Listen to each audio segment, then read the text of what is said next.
देवर जी, मयंक, ये क्या बदतमीजी है? चल जाइए यहाँ से, वरना राज के बता दे। किसे? राज से? राज से? वो भाग गए? हाँ? आवेला नहीं के? हाँ? तुम्हें क्या पता? हाँ? ये भी कुछ हो रहा बना? सब ओकरे प्लान के तहत हो रहा बा। वो तो तोरा के भोग के और भौरा जैसन चूस के भाग गए।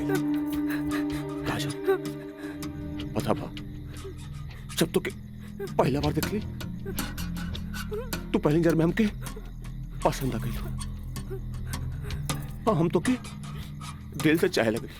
काजल, आज दिल से चाहे लगे। तुझे कहा तारा कौन सच बा?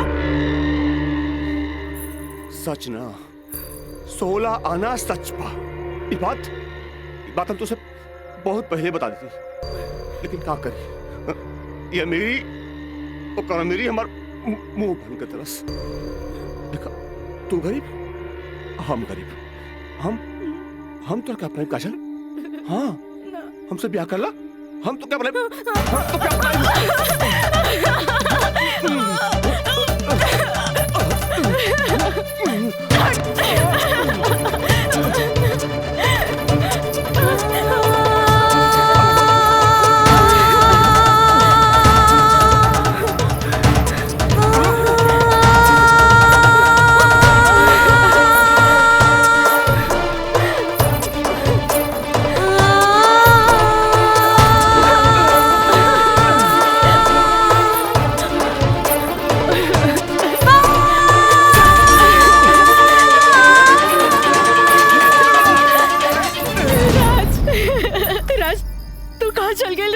छोड़ के ये मयंक तो और काजल के बर्बाद करेंगे चाहत रहे।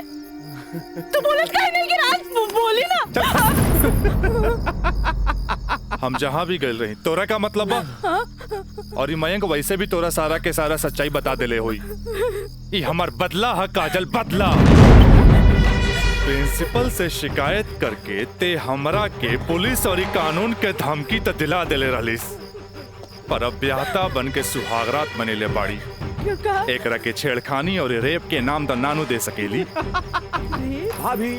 भाभी देख ले लो, हम कितना गला फाड़ के चिल्लाता ली, भाभी हमसे ब्याह कर ला, हम तो जिंदगी भर साथ निभाए, लेकिन ना तोहार तो खोपड़िया में औते ना रहल। देख ला, ठीक है ही तो कहा था। हाँ? एक काजल, तू मयंक से ब्याह कर ले, ऐसे भी एकरा हमार जूठन खाए की आदत बा, और तू अब बस हमारे को जूठन बारू, जूठन।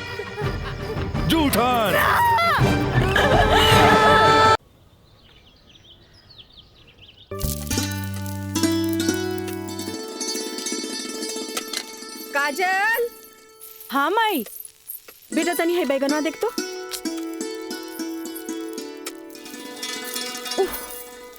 तोर भरता बन जाए ना, तनी दोनों जने के प्लेट में डाल के दिया। हाँ? ठीक बा माई, तबले हम चाय लेके आवा तनी। ई लिए लिट्टी चोखा।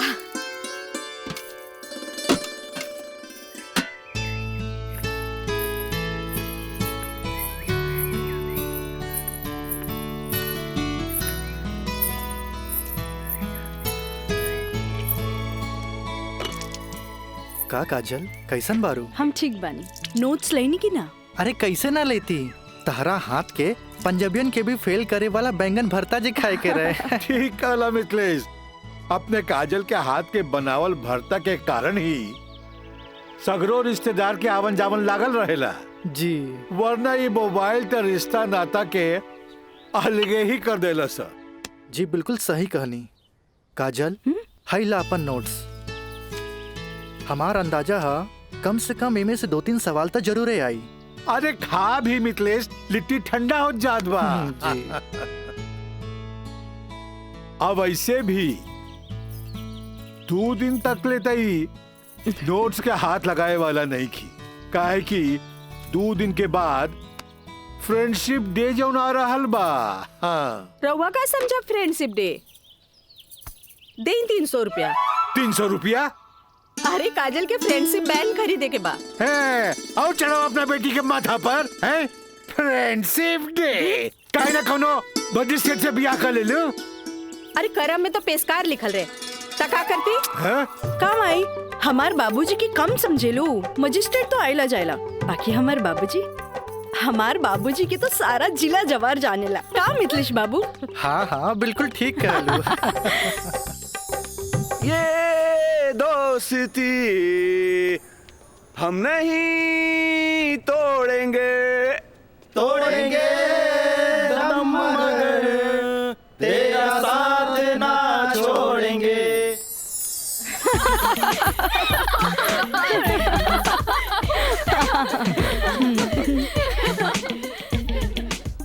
फूल बन के मुस्कुराना भी जिंदगी है, मुस्कुरा के गम भुलाना भी जिंदगी है। क्या बात है। तब मिल मिल के दोस्ती निभाना भी जिंदगी है। अच्छा हमने के दोस्त तो बरले बानी, बाकी तू कैसन दोस्त की बात कर रहल बाड़ू? ई हमरा समझे में ना आइल। सपना तू समझ लू का? ना हमरा तो बिल्कुल ही समझ में ना आई। वही तो। ई का समझी, बाकी हमरा समझ आ गई। कहा तो बता दी। अरे बताओ। दोस्ती हर चेहरा के मीठ मुस्कान होखेला, दोस्ती ही सुख दुख के पहचान होखेला। वाह वाह वाह। अगर रूठ भी जाए कोई दोस्त त दिल पे ना लेवे के, काहे की दोस्ती त सुख दुख के पहचान होला। और हमार मानना बाकी अगर कोई सच्चा दोस्त रूठ जाए तो ओकरा के त मना लेवे के चाहिए। बिल्कुल सही। बाकी हमें कर जरूरत ना समझी, काहे कि बुरा दोस्त कोयले के समान होकेला। गरम होके तो हाथ जला देवेला और ठंडा होके तो हाथ काला कर देवेला। बड़ा आए दोस्ती समझावे वाला। तू लोग सुना इनके प्रवचन, हम जाते अरे हैं। तरी रुका तो।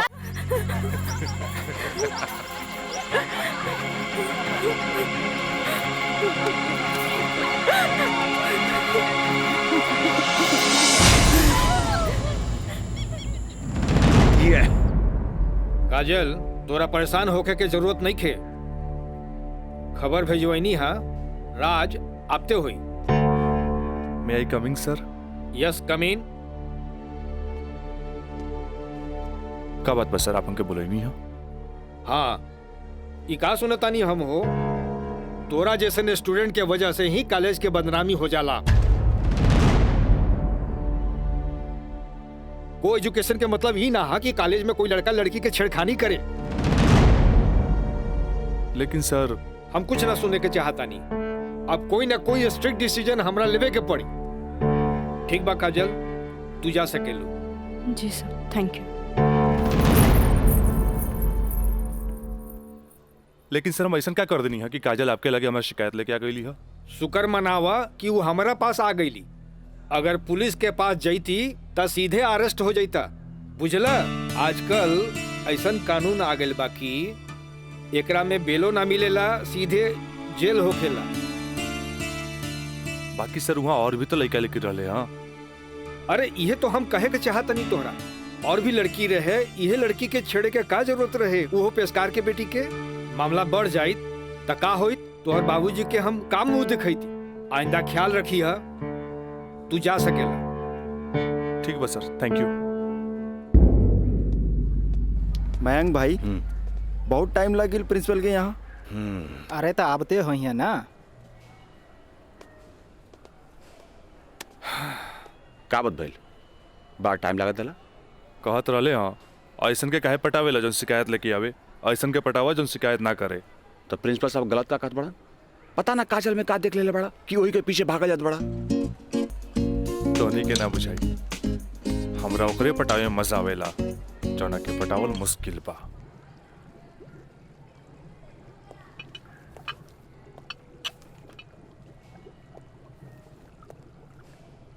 क्या हो रहा है? जी सर। ए पिंकी, हाँ रिटन एग्जाम तो बढ़िया गए, बाकी लागत है कि प्रैक्टिकल तो हमरा ले डूबी। हमरा तो बहुत बढ़िया बा, बस एकरा में से नापे के बा और ए में लिख लेवे के बा। अच्छा बतावा का करी, इसमें का डाली? एकरा में ई एसिड डाला। ये हाँ पक्का? हाँ।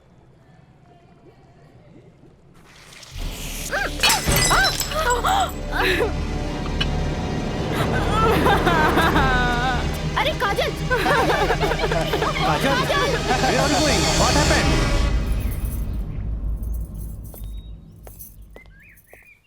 प्रणाम माँ जी। प्रणाम। बैठा। अकेले पेशकार साहब कहाँ रह गेलन? उहे बतावे के बा जे आज उनका कचहरी में देर होखी। अच्छा अच्छा। काजल के आज प्रैक्टिकल के आखिरी एग्जाम रहे, से पूछे के बा कि एग्जाम कैसन गईल। अब देखा बहले तो ऐली ना, कैसन जाए कहा जाए कुछ समझ में नहीं खेवत। अभी औते हुई ई देखा। अरे का भइल? अरे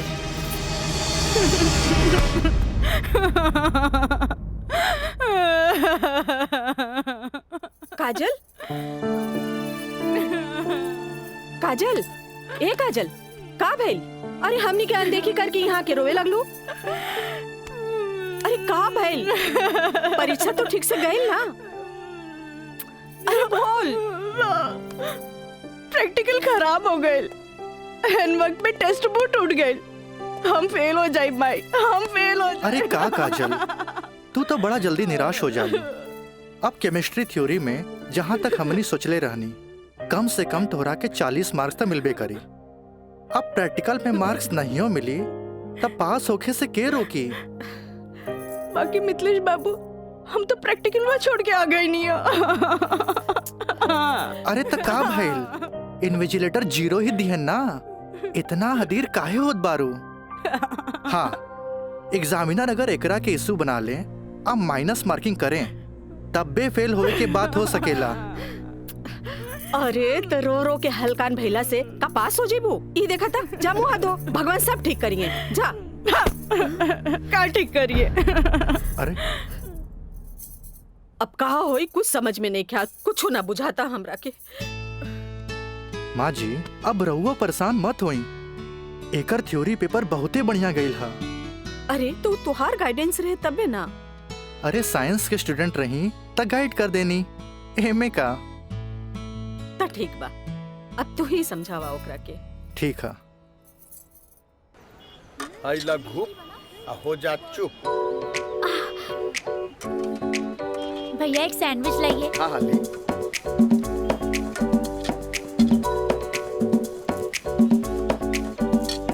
मुझे भी तो दो, और तीखा बा। भैया जल्दी से दो ना, मुझे भी। लेकिन छोला थोड़ा ठंडा हो गया है ना? अच्छा बा, ठीक बा। भैया रायदा, अब हमरा के चाहिए बस। अरे खाना यार। कहे अभी से एग्जाम में फेल हो गए लुका? हाँ, कहे चिंता में बड़ू हो? हाँ, चिंता ना रही का, थोड़ा नहीं के। Excuse me girls. काजल, तू तो बुझाता कि अभी लेक हमरा से नाराज बाड़ू। अरे नाराज तो हमहू रही तारा से, पर हमरा हमार दादाजी के सिखावल एगो बात याद आ गई। कोई भले ही बोए तोहरा ला काटा, तू बोए ओकरा ला फूल। देखा काजल, तू तो प्रिंसिपल साहब से जाके हमार शिकायत कर देलू, पर हमरा हमार दादाजी के सिखावल उ बात याद आ गई। भाई तो उनकर पोते नू, हम जकरा चाही लेनू ओकर पूरा ख्याल रखीले, है ना? देखा है ने, और ये बात के पता तोरा बड़ा जल्दी लग जाई, बुझाइल? गर्ल्स, आप लोग के रिजल्ट आ चुकल बा। अच्छा। और ये क्लासरूम में आप लोग का रिपोर्ट कार्ड बट रहल बा। जाई चल चल जल्दी चला। अरे जल्दी चला, चल। ए काजल, कांग्रेचुलेशन, आपके केमिस्ट्री के प्रैक्टिकल में 20 में 20 मार्क्स मिलल है। Mister Raj, for your kind information, हम केमिस्ट्री प्रैक्टिकल एग्जाम ही छोड़ देनी है। ऐसे अपन कांग्रेचुलेशन अपने पास रखी। हाँ। Roll number 31। यस सर।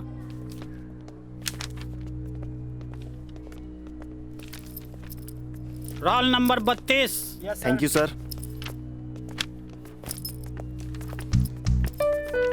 Roll number 33। यस सर। Roll number 34। यस सर। Roll number 35। Roll number 36।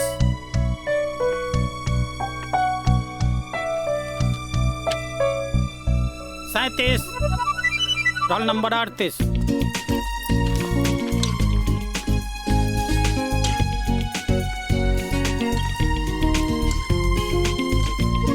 है ना देखा है ने और ये बात के पता तोरा बड़ा जल्दी लग जाए बुझाइल।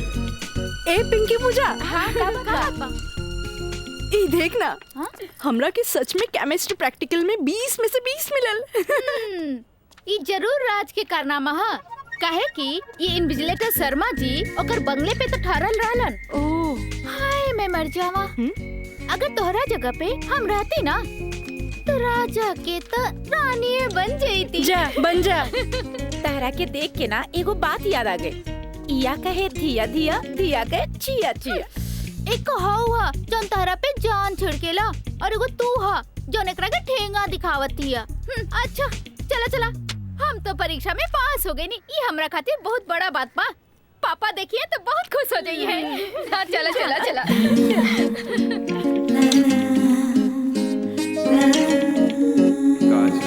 दादाजी के सिखावल एगो बात याद आ गई। कोई भले ही बोई तोहरा ला काटा, तू बोई ओकरा ला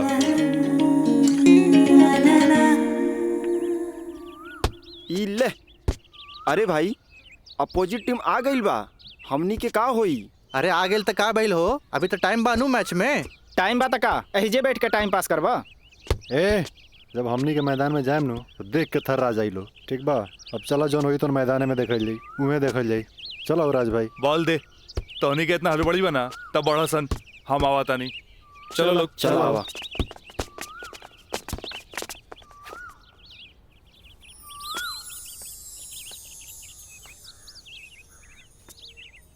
सुनो,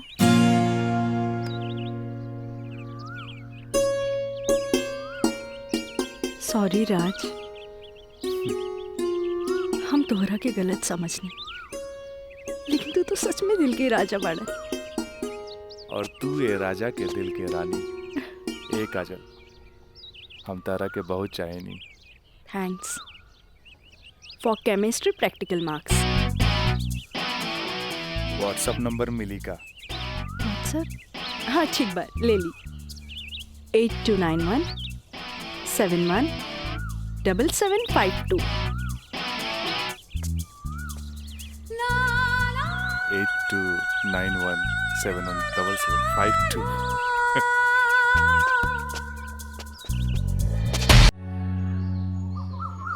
अच्छा ये बताओ यार कि तो हम लोग का मतलब हाँ प्यार कब से चला था?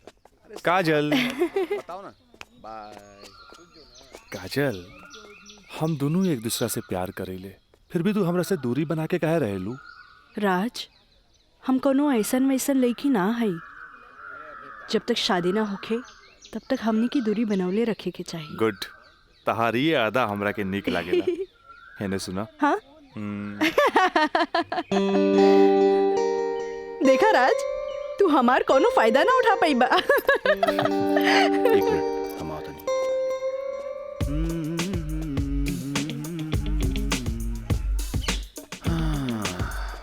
राज यार एगो बात बताई। काजल अब यार हमरा के भी अच्छा लगेगा यार। हम एगो बात बताई।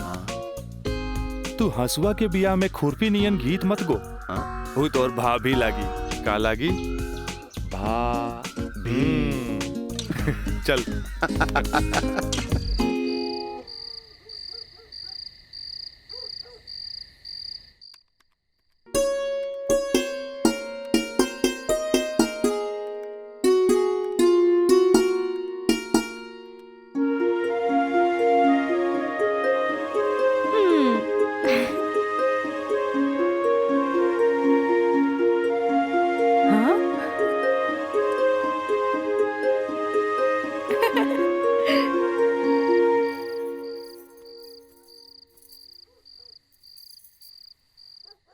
घर के सब काम निपटा ले लू? हाँ, ब्लड प्रेशर के ई लोसर एज खात खात रउआ के सालन बीत गए। अरे एक बेर डॉक्टर से पूछ लेती, कहीं गोलियां तो ना चेंज करे के बा। एकर साइड इफेक्ट भी होला। एक बेर हमार बाबूजी के पैर ऐसे ही सूज गए रहे। जब गोली चेंज भइल तो एकदम ही ठीक हो गइल। तू हमार कितना ख्याल रखेलू। अच्छा ये बतावा, तू अपन थायराइड के गोली खा लू कि ना? अरे कहाँ खाइला, 3 दिन से तो वो खत्म हो गइल बा। का गोली खत्म हो गई? तू हमरा का बतैलू ना कि गोली खत्म हो गई। अरे तू मरबू, तू एक दिन जरूर मरबू। फिर हमरा से ये ना कहिया कि हमार ख्याल ना रख ले। अरे जब मरिए जाए तो कहा बोला। तो तू का चाहेलू, हम जिए थे जी मर जाएं? हैं? दहाइला, आज के बाद हम हो दवाई ना खाई। राउर पारा चढ़ गई, हाँ? तलवा के लहर माथा पर चढ़ गई। अरे तलवा के लहर माथा पर ना चढ़ी तो क्या हुई? तू दवाई ना खाईबू तब बिस्तर पकड़बू। फिर घर के चूल्हा चौका घर बाहर के देखी? अरे हमरा तो कचहरी के काम से फुर्सते ना मिलेला। फिर बैठ के तुम्हारी सेवा के करी? अरे के करे कहा था सेवा? मत करब, मरे दे, मत ले बापन कचहरी से छुट्टी। तू तो ये चाहता रू कि समाज हमरा के रंडवा बन के फिरत देखत रहे।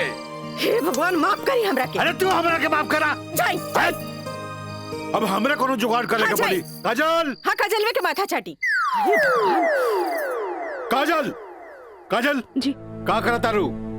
पढ़ाई करत रही, वो इंटरनेट से कुछ नोट्स लेत रही। ठीक है काजल, तो क्या हमार क्रिया आज से तो हाथ ड्यूटी है कि तू अपना माई के रोज भोरे भोरे थायराइड के गोली देबू। अरे वो तक खुद मरी है और हमने सबके बीमार दी है। कॉलेज जायलू ना? जी बाबूजी, लाइब्रेरी में पढ़ाई खातिर कल संडे है, फिर भी हम जाए। ठीक ना बाबूजी? Good, very good. ऐसा ही पढ़े के चाहिए, तब तरक्की करबो।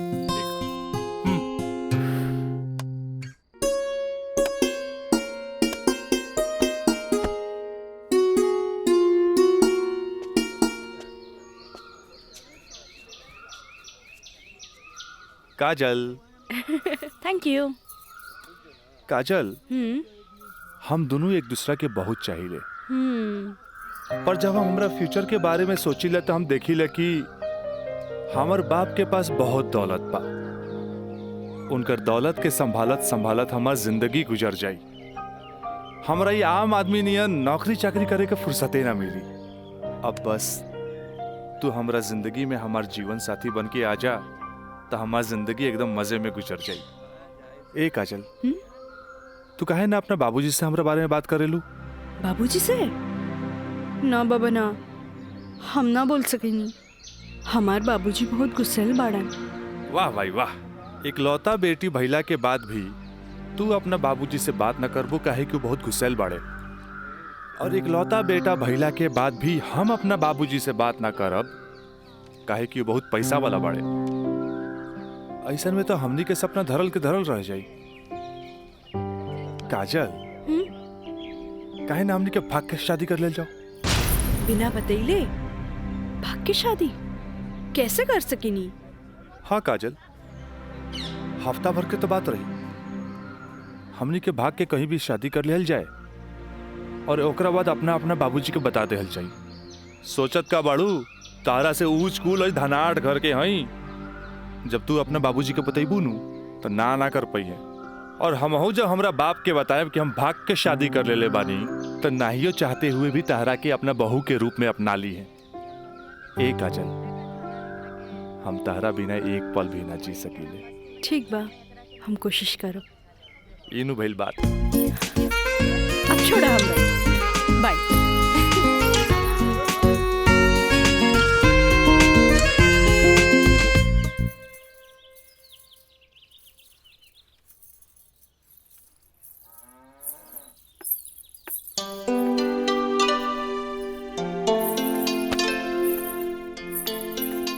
काम आई थोड़ा सा आराम नहीं किया होत का? जब देखा काम का सिर्फ काम ही करबू।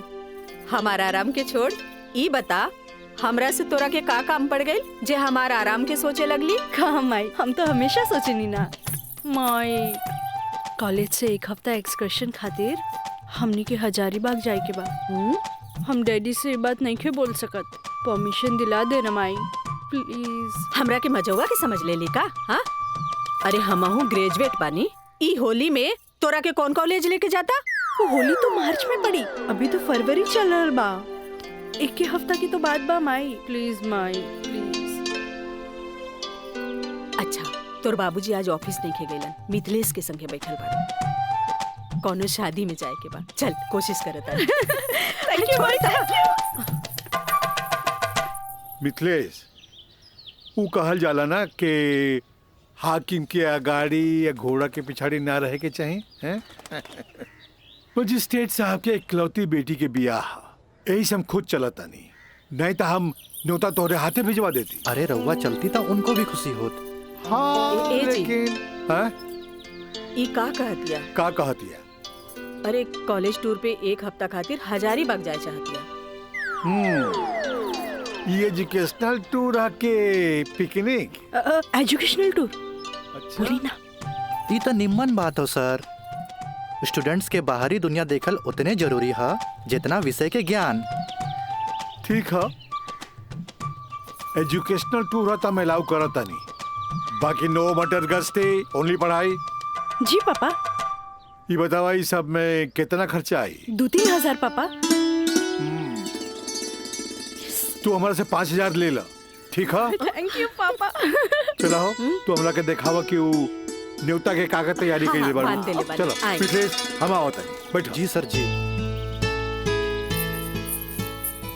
Thank you so much Mithilesh बाबू, अगर रउआ ना बोलती तो ये हरगिज ना मानतन। अरे वो तो हम तुहार मुंह देख के साथ दे देनी। जा मजा करा। कैसन लागल? वाह सो ब्यूटीफुल। ये कहाँ लेके आ गई ला? पहले चला था तब ना पता लगी। उतरा। अरे स्टैंडवा कहाँ चल गई?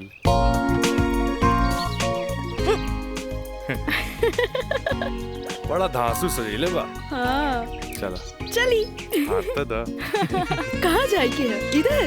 हाँ, इधर जगह तो बड़ा झकास बा। क्या यार राज, कब से हम तुम्हारे इंतजार करत बनी, इतना लेट कर तू? मयंक, राज, मयंक यहाँ? हाँ, एकरा पहले भेज देनी। इस सारा जे तामझाम बा, इस सब के अरेंजमेंट के करी। यार तो हम लोग का शादी खातिर एक विद्वान पंडित से बात कर ले बानी, और देखा तोहनी के आराम खातिर यहाँ सारा साधन सुविधा मौजूद बा। और हाँ, हनीमून खातिर स्वीट रूम भी बुक कर ले बानी। और देखा अब हम निकलता नहीं, कहे कि हमारा के मंदिर जाए के बा, और मंदिर जाके पूरा शादी का सामग्री लेके आए के बा। बाप रे, इतना सब तैयारी। अरे शादी की करबा, हमार दोस्त राज का शादी बा। गलत बात। शादी होता हमार सपना के शहजादी काजल के राज के साथ। अच्छा देखा यार, जोन तो पैसा दिला ना, सब पैसा खत्म हो गई कुल ताम झाम में। ऐसा करा कि हमरा के तू 25,000 रुपया और दे दा, काहे कि बहुत सारा काम बाकी बा अभी। पैसा के कौन बात भाई, ई ले। अगर बाबूजी अगर ये शादी करते नु तो लाख के खर्चा लाखों में चल जाई। दोस्त महिम रिश्तेदार पूरा शहर के बुलाईते। और वैसे भी तो बाबूजी जब रिसेप्शन पार्टी दी है तो जाई खर्चा बढ़ी। अच्छा हम निकल रहे हैं, बहुत सारा काम बाकी बा। ठीक बा, तू लोग आराम कर। चलो बाय बाय। बाय। तो काजल अब तक गला लगईबू नु, यहाँ? तो यहाँ के जाना था हमनी के। ओ Raj, I love you. I love you too. जुबान निकालिए, बंद कीजिए। ठीक है।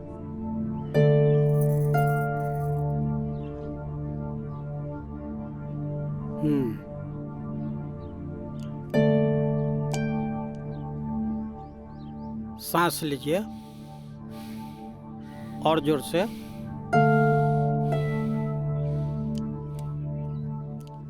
घबराए के कोई बात नहीं है। ऊपर के बीपी थोड़ा बढ़ गई है। अच्छा। से लागता कि काम के प्रेशर ज्यादा बा। जी नया मजिस्ट्रेट आइले हाँ, से कुछ ज्यादा ही फाइल इनके हवाले कर देले हाँ। ठीक है, ठीक हो जाई। अभी आंख लगल बा, सोए दिन का के। और हाँ, पानी पियावल करी, काहे कि पानी पियला से पेशाब यानी यूरिन पास हुई तो रिलैक्स हुई है। जी जी बाकी दवा वही चली। जी ठीक बा? डॉक्टर साहब। जी। डॉक्टर साहब, हाईली अपन फीस। ई का करतानी, जे आदमी पेशकारी में हमरा से कहियो फीस ना ले ले, उनका से हम फीस ली रह दी। डॉक्टर साहब थैंक यू, थैंक यू। प्रणाम डॉक्टर साहब।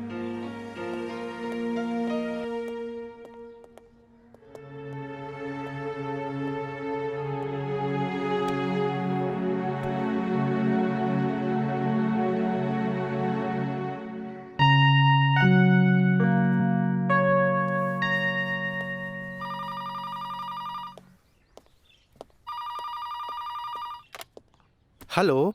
हम काजल बोले तानी। हाँ काजल बोला, कैसन बारू? माई बाबूजी कैसन बाड़न? बाबूजी के तबीयत खराब बा। बीपी बढ़ गई हा, से सुतले बारन, उठाई का? हाँ, नहीं छोड़ दी, यहाँ सब ठीक बा। आप कैसन बानी? हाँ हम तो ठीक बानी। माई के बुलाई का? ना, रहे दी, आके हम सरप्राइज दे। Okay bye. Okay bye. केकर फोन रहे? काजल के। अच्छा वहाँ के ठीक बारी अच्छा खोज खबर लेत रही।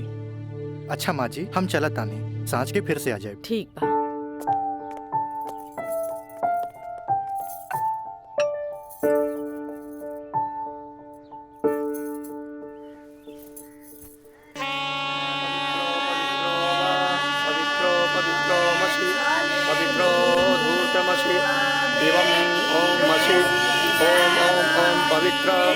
पवित्राः केशवाय माधवाय सर्वेश्वराय अपितृ स्वाहा तत्पुरुषाय स्वाहा। ओम नमः स्वदन्ताय सहस्राक्षाय सहस्रपदे पूर्वशे पवित्रमशे सर्व ऊर्ध्वमशे चन्द्रमशे ओमाय ओम ओम ओम ओम बुधाय ओम पवित्रो वा पवित्राय नमः सावित्रे नमः पवित्रे नमः तत्पुरुषाय सर्वेश्वराय नमो नमः। ऊर्ध्वमशे पवित्रमशे सर्वमशे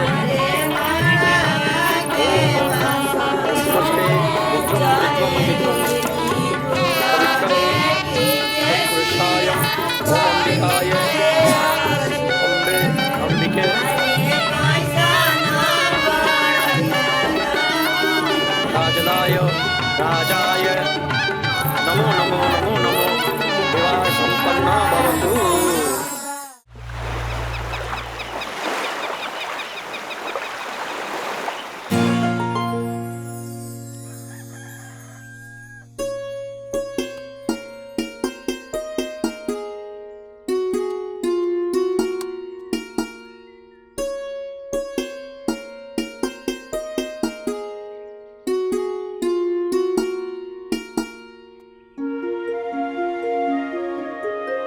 काजल, काजल,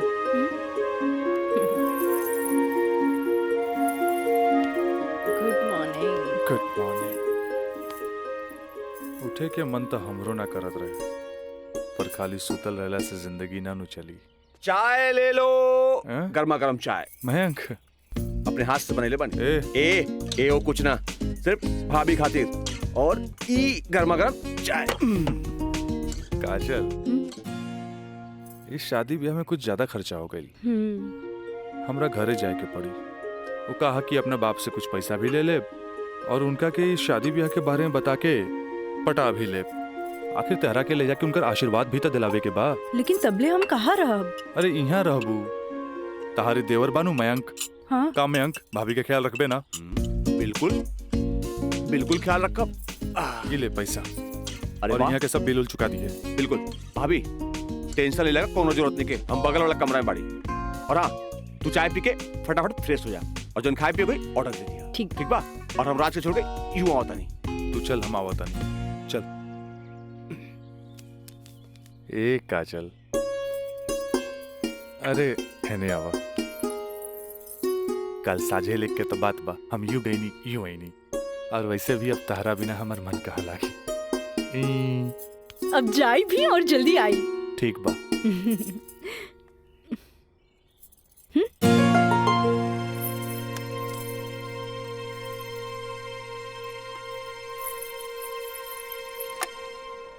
हेलो।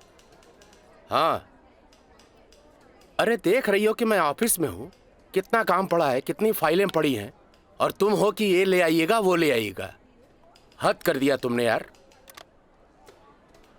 मैं कम इन सर? कम इन। अखिलेश बाबू कैसन बाड़न? जी बीपी तो कंट्रोल में हा, बुखार के वजह से थोड़ा कमजोरी आ गई हा, यही से शुक्रवार तक की छुट्टी की अर्जी दे ले हा। कोनो बात नहीं खे, दिन रात काम करे वाला आदमी के अरे थोड़ा बहुत आराम तो चाहिए ना। जी कह दिया ऑफिस के चिंता न करे जी। जब वो ठीक हो जावे तबे ऑफिस आवे। ला एकरा के फाइल में लगवा दे। थैंक यू सर।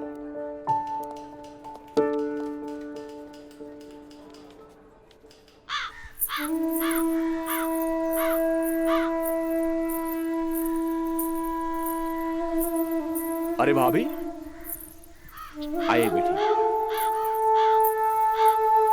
भाभी का बात बा? बड़ा परेशान लागत बानी।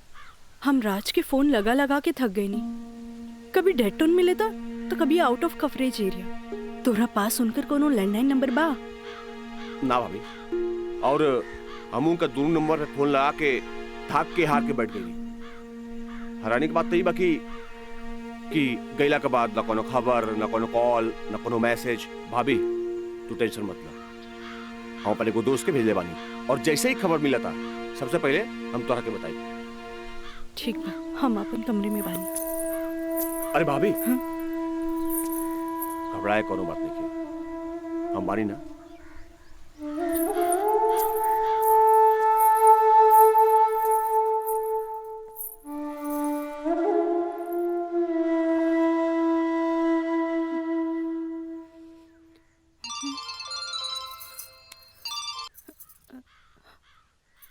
काजल, ट्रिप कैसन जा रहल बा? ट्रिप ठीक बा। का बात बा? तोहार आवाज में खनक नहीं खे? नहीं नहीं, ऐसा कोनो बात नहीं खे। हमार मतलब सब ठीक बा।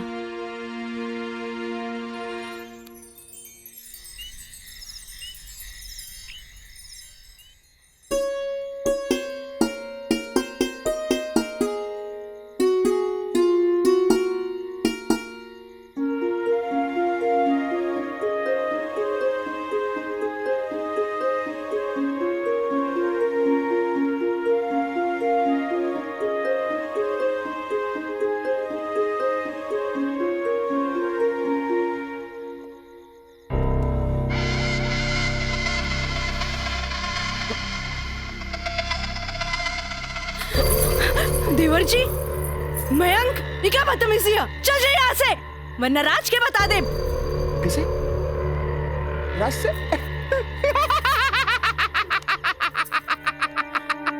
राज से?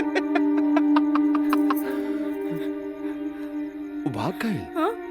आवेला नहीं खे? हाँ? तुहरा क्या पता? हाँ? ये भी कुछ हो रहा बना? सब ओकरे प्लान के तहत हो रहा बा। वो तो तोरा के भोग के और भौरा जैसन चूस के भाग गए।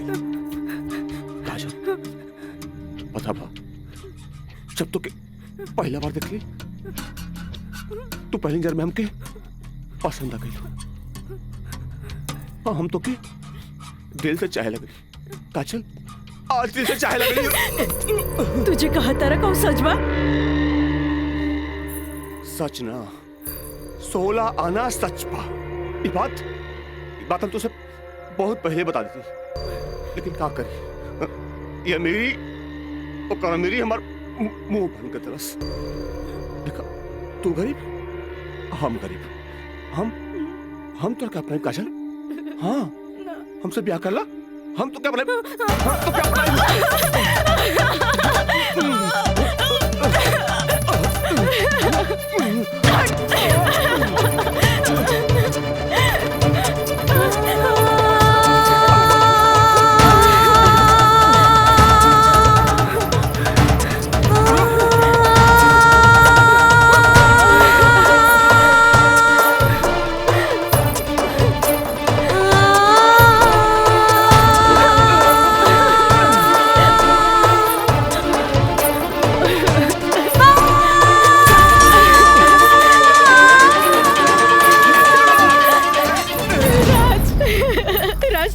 तो क्या चल गए रे हमरा के छोड़ के। ई महंग तो और काजल के बर्बाद करेंगे चाहत रहे।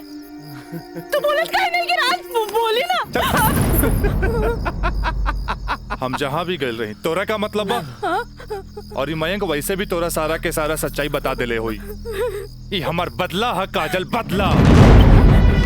प्रिंसिपल से शिकायत करके ते हमरा के पुलिस और कानून के धमकी त दिला देले रहलिस, पर अब ब्याहता बन के सुहागरात मनेले बाड़ी।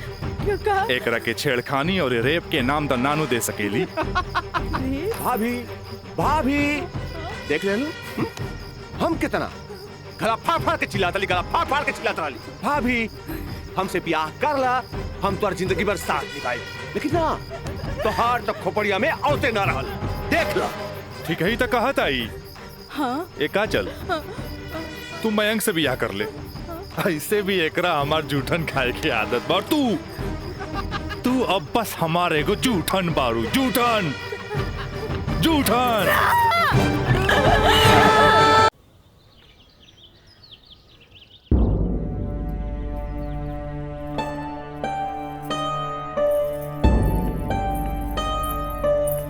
काजल,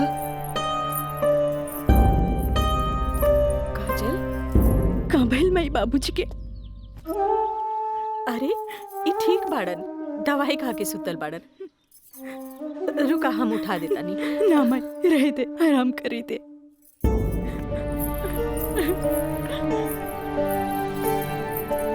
काजल, का भइल सर? सर का भइल?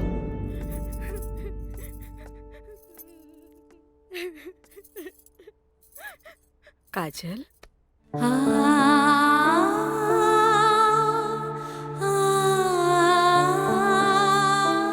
अरे इतना रोवे की कोनो जरूरत नहीं खेबी। तोर बाबूजी ठीक बाड़न। अरे वो तो बुखार के कारण ब्लड प्रेशर बढ़ गई रहे। इतना परेशान मत हो, इतना परेशान मत हो। माई हमरा से बहुत बड़का गलती हो गई। हम एक्सकर्शन में ना गए रहे, बल्कि हम अपन बॉयफ्रेंड के साथ गए रही और वो हमरा के दगा दे गए।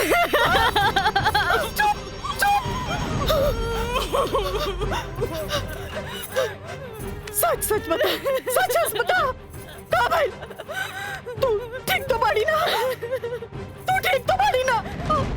हम ठीक तो ना बानी माई। माई तू हमरा के एक वचन दे कि तू हमरा से दोबारा कुछ ना पूछबे। जो भाई बहुत गलत भाई, बाकी हम अपने आप के ठीक कर ले माई, अपने आप। काजल,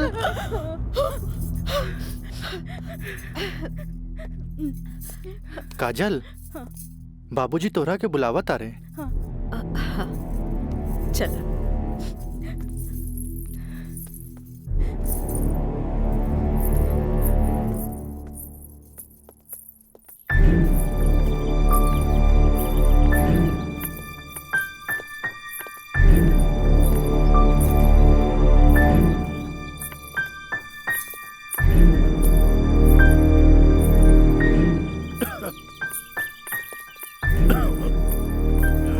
प्रणाम बाबूजी।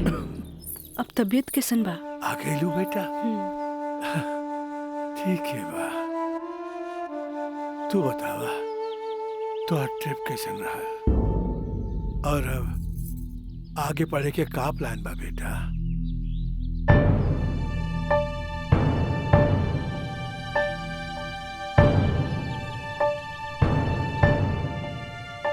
बतैलू ना बेटा? पापा हम वो साइंस ना पढ़ के लॉ पढ़े के चाहता नहीं। तो ओकरा में का बात है बेटा? विषय कोनो खराब ना होखेला, पर जरूरत है तो ओकरा में अच्छा करे के। अगर तू लॉ ज्वाइन करे के चाहता रहो तो लॉ ज्वाइन कर ला।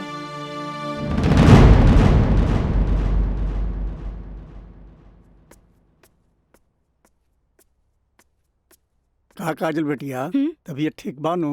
क्लास कब के खत्म हो गई? तू बैठल वारू, बंद करे के रहे। हाँ काका, रूम लॉक कर दी। हम तो बस ऐसे ही बैठ गए रही। अच्छा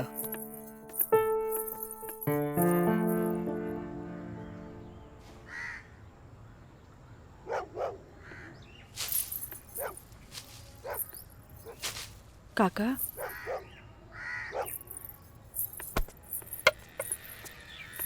अरे बिटिया तू फेर आ गेलू।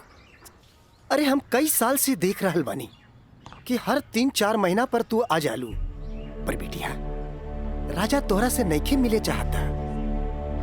वो बड़ लोग हवन, उनकर जिंदगी में तारा जैसी लड़की की कीमत चाय के कुर्बा के बराबर हा, जे पी के फेंक देवला।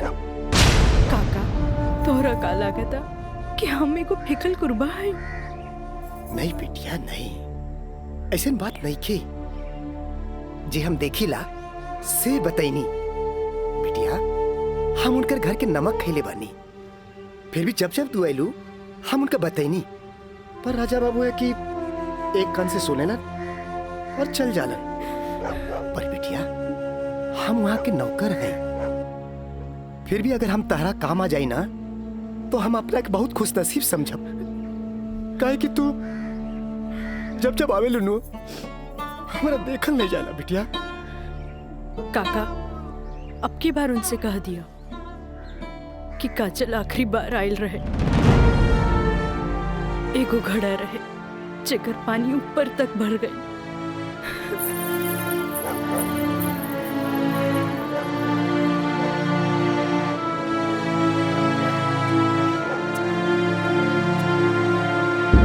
मैडम जी ये कुछ बिल है, कारपेंटर बिल है, ये टेलीफोन बिल है और ये लाइट बिल है और कुछ वगैरह वगैरह काफी बिल है, आप देख लीजिए। माँ ये मैनेजर साहब तारा के महीना भर के बिल और खर्चा के हिसाब दे देले। अब तू उठबू, उठ के जईबू, अलमीरा खोलबू, चेक निकलबू, फेन आके बैठबू, तब साइन करबू। हमरा माई के कितना काम करे के पड़ी, यही ला हम सोचने की काहे ना चेकबुक वाले के हम ही आ जाई। नीमन कैला।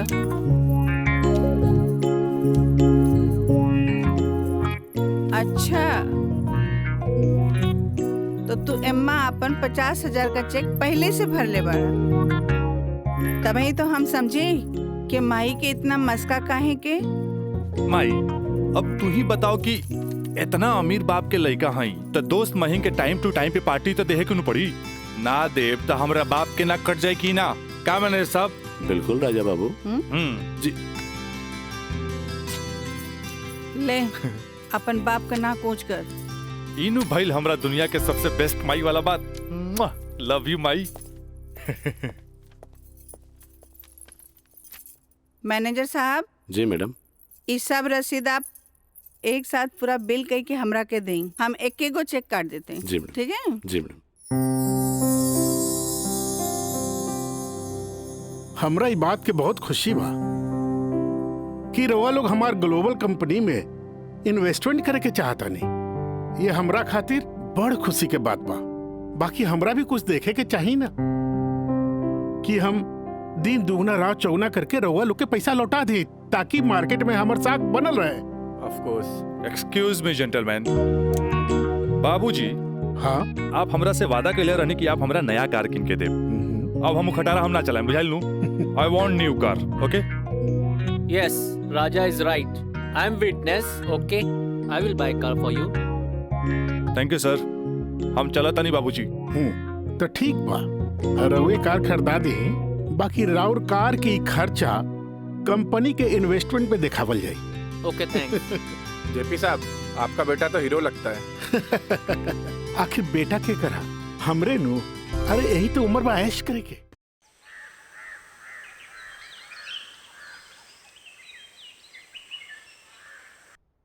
काजल जी तारा के देख के हमें 4 साल पहले के काजल याद आवतिया।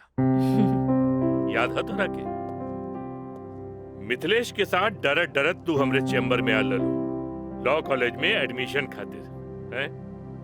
ई कानून के पढ़ाई कैसे एगो लड़की के बहादुर और समझदार बना देवेला।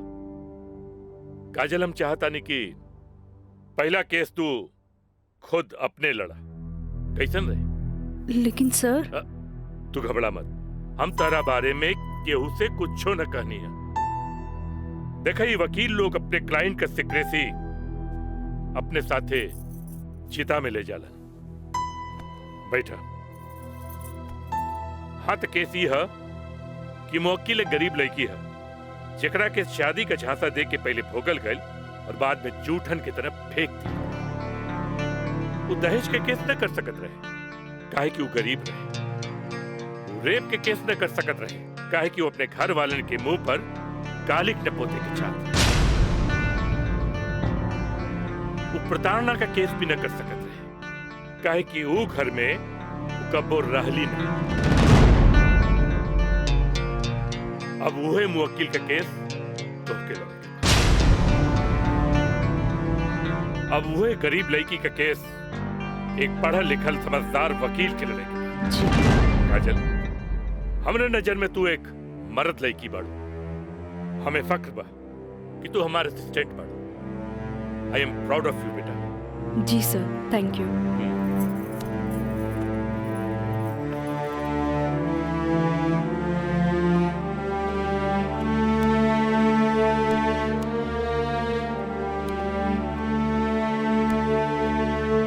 बाबूजी,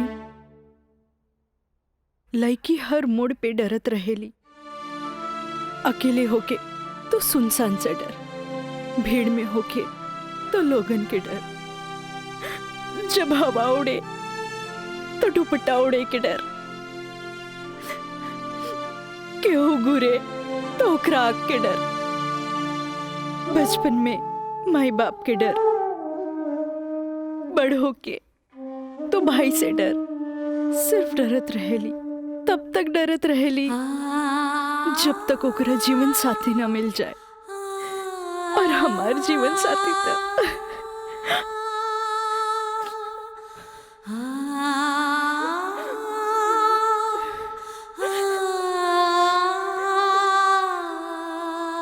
बाबूजी,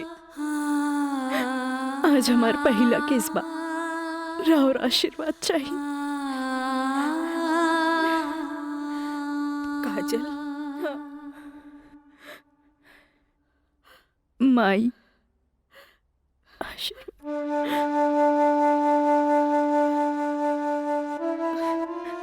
तोरा के वचन तो हम दे चुकल बानी, कुछ ना पूछेगे।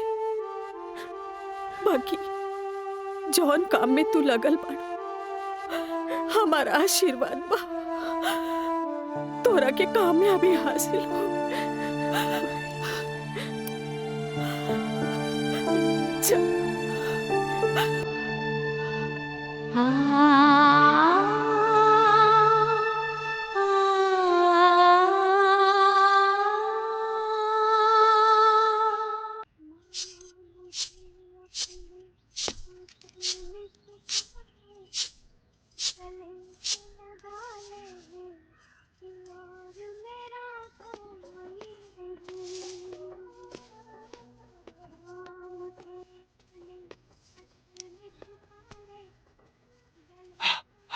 माई, हमारा का 7,000 रुपया चाहिए।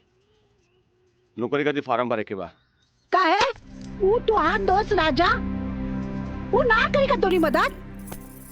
भाई, अब हमारा के केहू को मदद की जरूरत नहीं की। खुद नौकरी करे के बाद, कमाए के बाद, कुछ बने के बाद। यही तो हम कहा था नहीं। उम्र हो चलल, नौकरी ना करबे तो कौन बाप अपन छोकरी तोरा से ब्याही। हमरा का, हमार जिंदगी के का, आज है कल ना रहा। फिर बहुत हो गया भाई, चल पैसा दे। दे पैसा, तोरा से मुंह लगाए बेकार है। पैसा पैसा पैसा। हाँ हाँ दे। देता नहीं।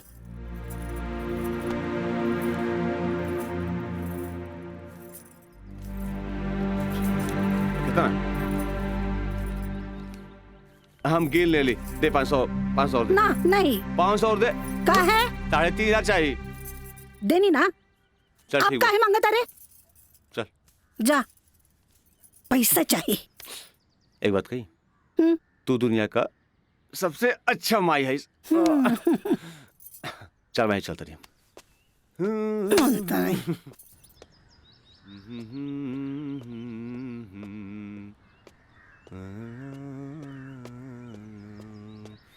मयंक, काजल, तू इतना दिन बाद यहाँ? हमरा तोरा से कुछ बात करे के बा। चलो घर बैठा। यहाँ ना, चलो कॉफी डे में बैठल जाए। Coffee day? अरे सोचा मत, हम पियाई कॉफी तोरा। चलो ठीक। चलो।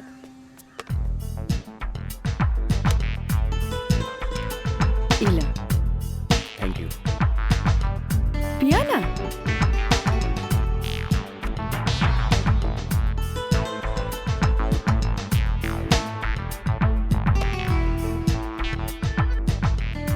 काजल, आज तोरा के यहाँ देख के बहुत अच्छा लगा था।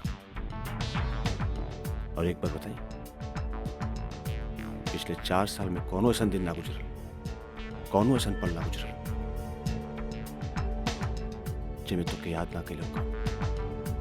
अच्छा कोई छोड़ा, ये बताओ कि आज हमार कैसे याद आई?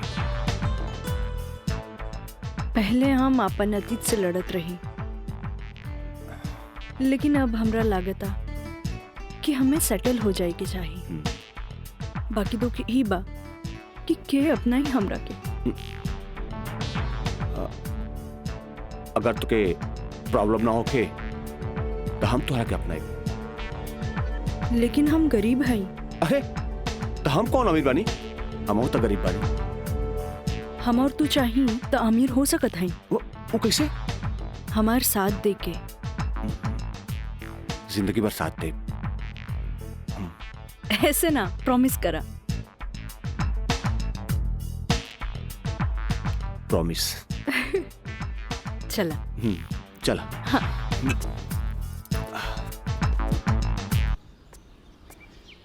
मितलेश जी, कोनो देर तो ना भइल? अरे ना बाबा, पहले ई बतावा भइल का? मयंक से साथ देवे के वादा ले लेनी है। अब तू अपन मिशन में कामयाब जरूर हो जाएगी। आगे देखी, लेट्स गो। सुनी, एगो बात कही, सब कुछ जलना के बाद भी आप हमें हेल्प करत हैं, ऐसे हम कबो ना भूल सके। पहले तो ना, पर अब सोचे लगनी है कि जिंदगी के हर लम्हा में आपके जरूरत पड़ी। चल आप चली, थोड़ा घरे छोड़ दी।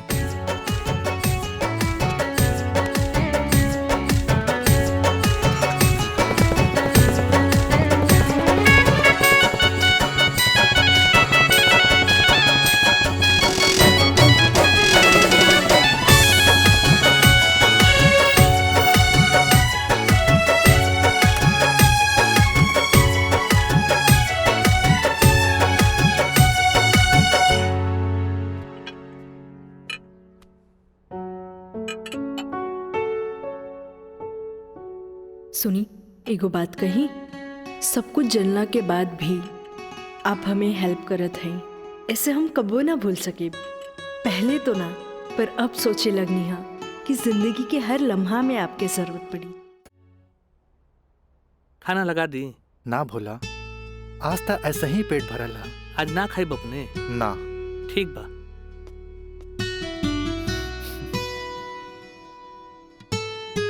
मैं पंडित देवी दत्त शर्मा। का कहनी है? देवी दत्त शर्मा।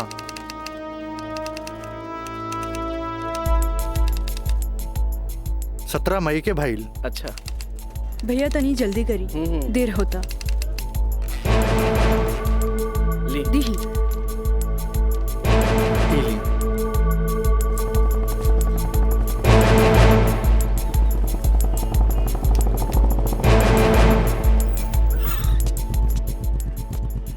आ गए नहीं टाइप करा के? जी। लाइन लाइन दस्तखत हम कर दी। एली।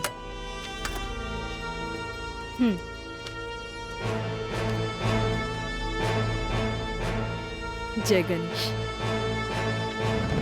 ई कामता हो गई। अब बैंक के दस्तखत लेवे के पड़ी। वो आप हमरा भी छोड़ दी, वो हम ले ले। ठीक है।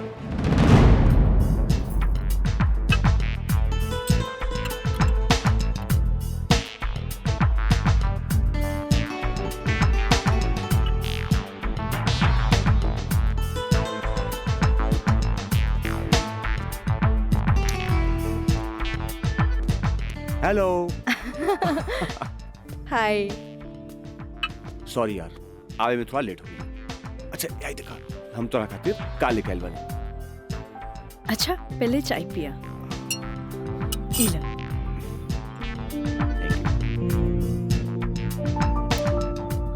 अंगूठी सोना के? हाँ। वह इतना हल्का?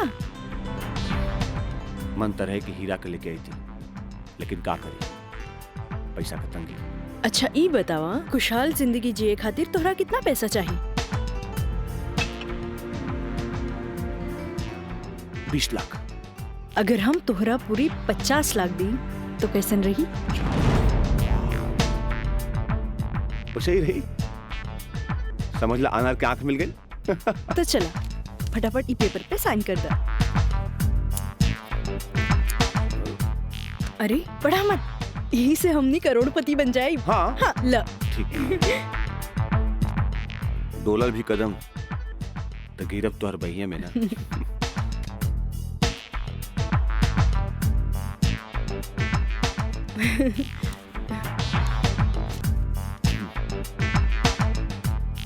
आज से हमनी का नया जिंदगी का शुरुआत। रोमांटिक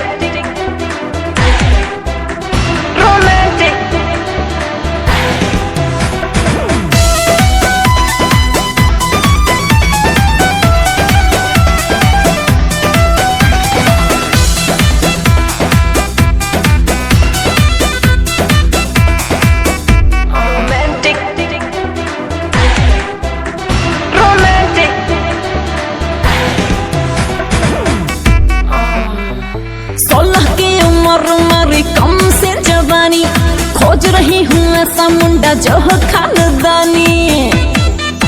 हाँ 16 की उम्र मेरी कम से जवानी, खोज रही हूँ ऐसा मुंडा जो हो खानदानी। इंग्लिश नहीं चलेगा, ना चलेगा हॉटी, तो कैसा चलेगा?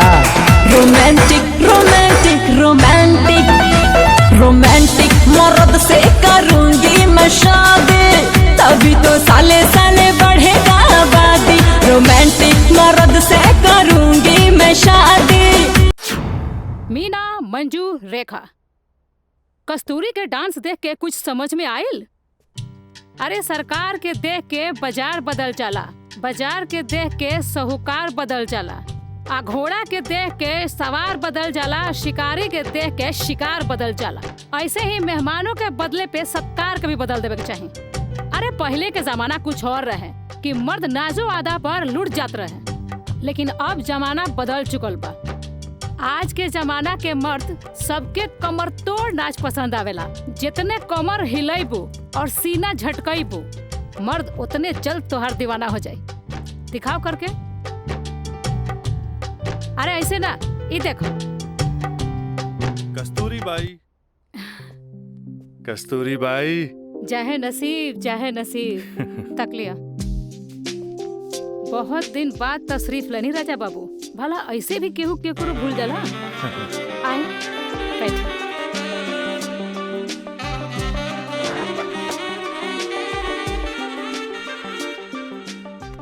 ना कस्तूरी बाई, हम भुलाइल नहीं की।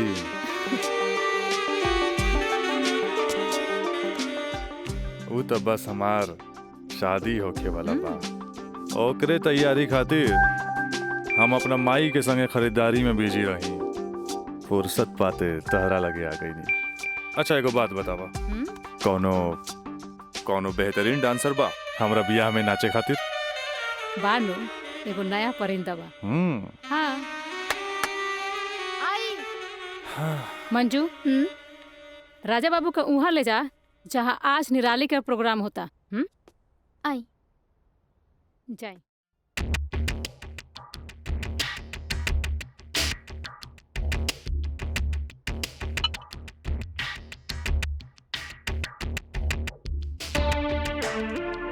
कस्तूरी, तहार निराली हमरा बहुत पसंद आई। पसंद तो आ गल राजा बाबू, लेकिन ओकर रेट तनिक कड़क बा। पूरा 5 लाख लेतिया। लाख 2 लाख तो हम तारा पे ऐसे ही उड़ा दिला, तब 5 लाख कौन बड़का चीज बा? ओकरा से कह दिया हमार बियाह में अगर उ कमर तोड़ नाच करी ना, हम ओकरा सोना ना जराओ हीरा के अंगूठी दे, उहो अपना तरफ से। और बाकी के रिश्तेदार जे ओकरा पैसा दी हैं वो अलग बात। एक कस्तूरी, हीरा के अंगूठी केहू ऐसे ही ना देवेला। अच्छा, तो ऊ रवा दिलो दिमाग में इतना घुस गइल बिया। अच्छा एगो काम कर, तनी हेने लावा, हमरे तरफ से ई ला। हाँ डैडी, का बात बा? तू जहाँ बड़ा जल्दी से चल आवा। ठीक बा, हम अभी आओ तानी। बड़ा कमजोर बराउर ये ना मुराद इश्क, ऐसे उतारा के जाम लहले बगैर चल देनी। हाँ कस्तूरी भाई, डैडी के कुछ जरूरी काम आ गइल बा, से जाए के पड़ी। ठीक बा, अब डैडी के फोन आइल ह ते में हम का बोली। चला तनी, बाय।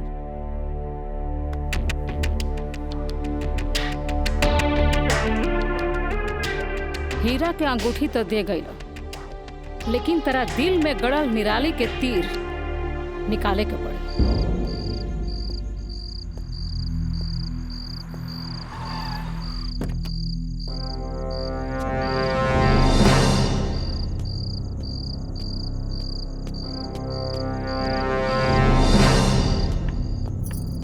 का बात बा डैडी, इतना अर्जेंट में काहे बोले नहीं हमरा के? राजा, हाई हम का देखा तानी? कौन लेकी बिया काजल? अपना मुंह में करखा लगावे खातिर ओकरा से बियाह कर लेला और फिर ओकरा वही छोड़ के भागैला। अब वो अपना हक मांगतिया। बाबूजी, हम ऐसा कोनो लड़की के नहीं जानत। ए माई देखा था कैसे झूठा इल्जाम लगाओ तारे हमरा ऊपर ही। राउर का दिमाग खराब हो गइल बा। अरे जे हमरे लड़किया के ऊपर लांछन लगावत बानी। हमार दिमाग नहीं के खराब भइल। हाई देखा, हाई कोर्ट से नोटिस आइल बा। भगवाने बचावा घर के। लागत कि जगदम्बिका पाल के नाक कटिए के रही। केस नंबर 5078, काजल सिन्हा वल्द स्वर्गीय अखिलेश प्रसाद सिन्हा व राजा सिंह वल्द जगदम्बिका सिंह।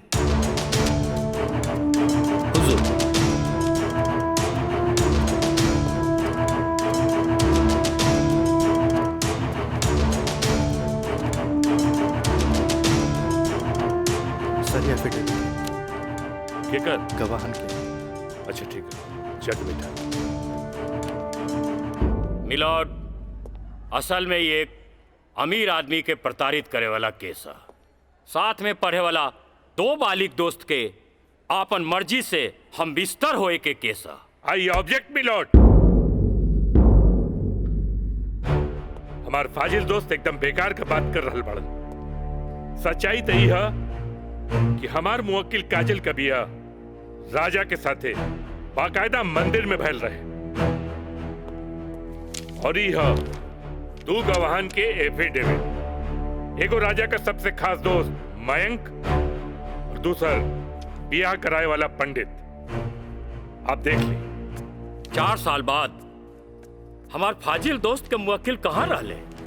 सच्चाई तो ई बा जज साहब कि हमार मुवक्किल राजा के शादी रोक के रुपया ऐठे के एगो षड्यंत्र बा। षड्यंत्र। शादी? कैसन शादी? अरे राजा का शादी तो पहले ही हो चुकल बा। अगर दोबारा शादी भइल ना तो तोहार मुवक्किल जेल जाई, जेल। बस जज साहब बस। हमू इनका से यही पूछा तानी कि आखिर ये किस्सा 4 साल बाद ही काहे उठावल गई, बताई? हम बतावा तानी जज साहब।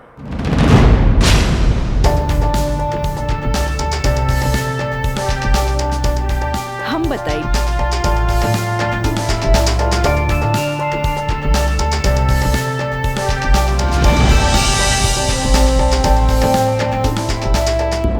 मिलॉर्ड, हम चाहेब कि ये केस हम खुद लड़ी। ई रहल हमार बार ऑफ अटॉर्नी के रजिस्ट्रेशन।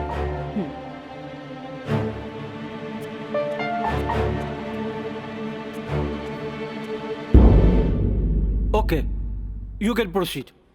Thank you sir. आशीर्वाद दी। खुश रह। जा। मिलॉर्ड, बचाओ पक्ष के वकील बार बार पूछा तारे कि 4 साल हम कहाँ रही। मिलॉर्ड, 4 साल इनके मुवकिल राजा जैसन तमाम मुजरिमों के सजा दिलावे खातिर ई चोंगा बहुत जरूरी रहे।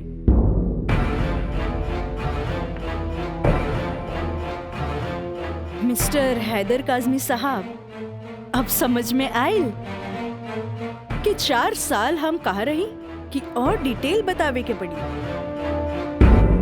तो मिलॉर्ड, हम केस के स्टडी खातिर हमरा के कुछ समय चाहिए। हाँ, कोर्ट इंस्ट्रक्ट करती है कि राजा की शादी रोक दी जाए जब तक कोर्ट का फैसला ना हो जाए। बचाओ पक्ष के वकील की रिक्वेस्ट पर यह कोर्ट मुअत्तिल की जाती है।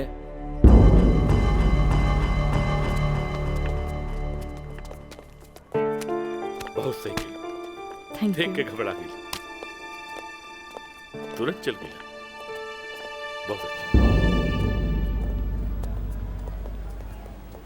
ए वकील साहब, कोर्ट से समय काहे ले लेनी हो? तका करती तू हमरा के बतेबो ना कैला कि लड़की खुद वकील बिया। अरे तय से आपके का फर्क पड़ी? तू का समझबा कि हमरा का फर्क पड़ी? वो लड़की के आईपीसी आदि कानून के सब धारा मालूम हुई। एक खातिर हमरा के जीरा में सावधानी बरते के पड़ी। खैर तू चिंता ना करा, अब अगला तारीख लेवे दा हमरा के। वकील साहब, अगला तारीख रहुआ जल्द से जल्द ले लिहल जाओ, और रहुआ पैसा के चिंता एकदम न करब। हम पैसा के चिंता ना करब, अगला तारीख जल्दी ले ले हम। चलो चलो बाबूजी, चलो चलो।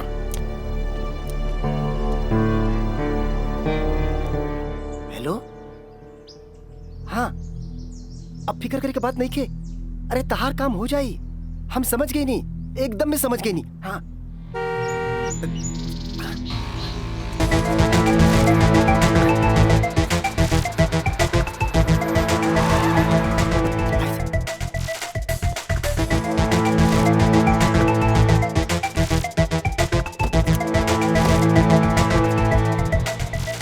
हटा ना, ये पाइप पे कर दिया बे। रखा था नहीं।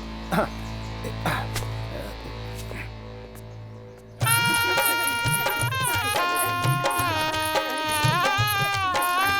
बंद करो इस नौटंकी, ये शादी ना हुई। अरे हटा यार। सब हटा।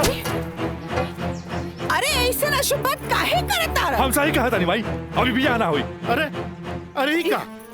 अरे तो हर दिमाग खराब हो गई लगा। बियाह करे से पहले हमरा से पूछ लेना रहा का? का जरूरत है ऐसा बियाह करे के? का करती? वैसे ना मानत रहे तम कानून से बचे के खातिर बियाह के नौटंकी कर देनी। तो जाके ओकरा बुला करके घर लिया बा। अरे बाबूजी, अगर ऐसा ला के खड़ा कहीं नू तो ऐसा कितना पतों से तारी घर भर जाई बुझाइल। तो फिर का करबा तू? अब हम देखें हमरा का करे के बा। बहुत हो गई, बहुत हो गई। हटा सब। देखा देख रहा ना तू? एकर दिमाग चल गई बा।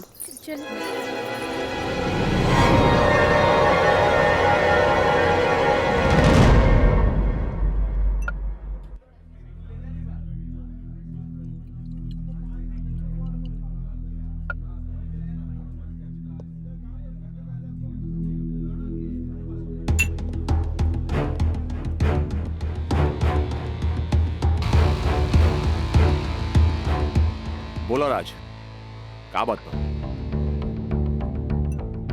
पहले पेट तब भी बहुत दिन का बाद मिलल बा।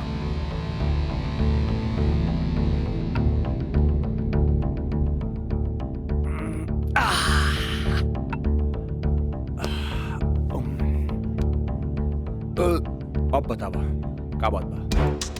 मयंक,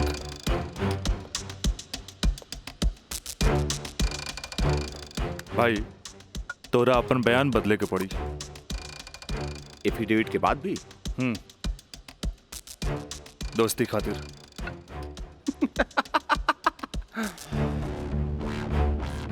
अब बयान देवे का कीमत काजल 50 लाख लगो ले गया। बयान बदले के बाद बयान बदले का कीमत 1 करोड़। 1 करोड़? यस, 1 करोड़। कहे से कि हमरा काजल से ब्याह करके सेटल भी होके के बाद, और हम तोहरा जैसा अमीर त नहीं की। और हाँ, अगर डीलिंग मंजूर होके तो तारीख से पहले आ जाइए। अच्छा, हम चलत नहीं।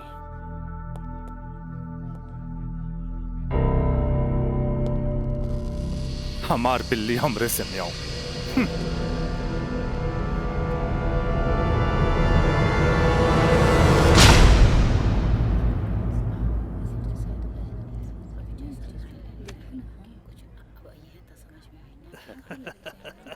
आज हम ही जीतब। केस बहुत बढ़िया बा। Order order.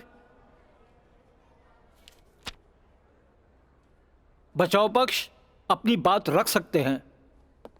योर ऑनर, बचाव पक्ष के हमार मुवक्किल राजा के हम कटघरा में बुलावल चाहब। ओके, यू कैन।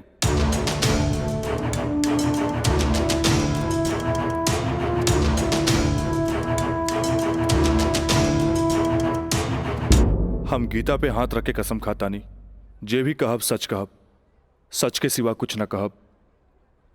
हाँ तो मिस्टर राजा, आप अपन बचाव में का कहल चाहते नहीं?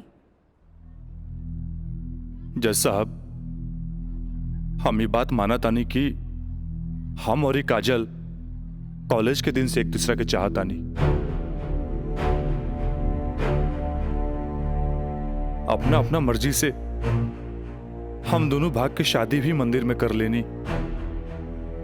होटल के बिल और ही शादी के खर्चा कुछ ज्यादा हो गए रहे, यही से हमरा घर वापस आए के पड़ल।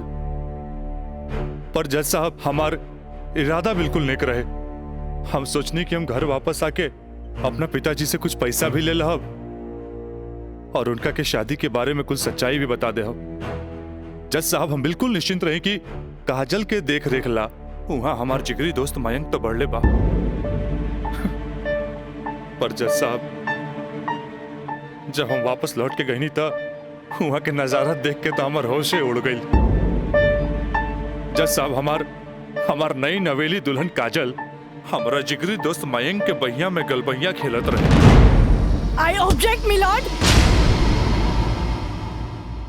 ई सरासर झूठ बोलत जा रहलन ह। Objection overruled. मिस्टर राज, आप अपना बयान जारी रखिए।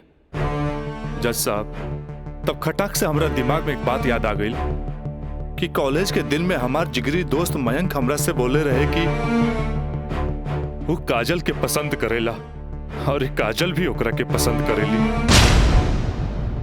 पर जज साहब, हम सीधा साधा आदमी हो मेरा तेकरा देवर और भाभी के मजाक के रिश्ता समझ लेनी। लेकिन जज साहब, ई सरासर झूठ बोलने जा रहल बारन। I object milord. हमार दरख्वास्त बा वकील साहिबा से कि इनका जे कुछ भी कहे के बा बुलैला पे कटघरे में आके कही है।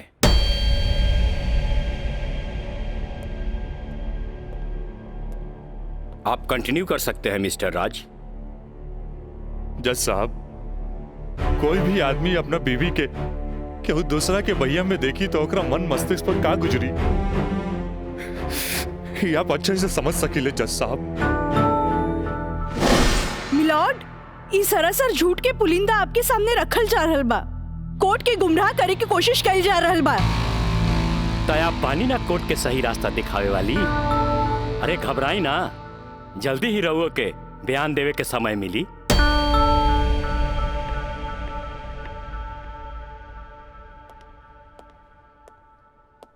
यू कंटिन्यू मिस्टर राज। जज साहब, समय के साथ साथ हम तो अपना आप के समझा लेनी और एक बुरा सपना समझ के हम सब कुछ भूल के काजल के अपनावे खातिर भी तैयार रही। हम आज भी काजल के अपन धर्म पत्नी मानी ले, अपन धर्म पत्नी मानी ले हम काजल के। That's all, my lord। हम चाहत कि वकील साहिबा काजल सिन्हा के कटघरे में बुलावल जाए, वो भी वकील के तौर पर ना मुद्दई के तौर पर। इजाजत है।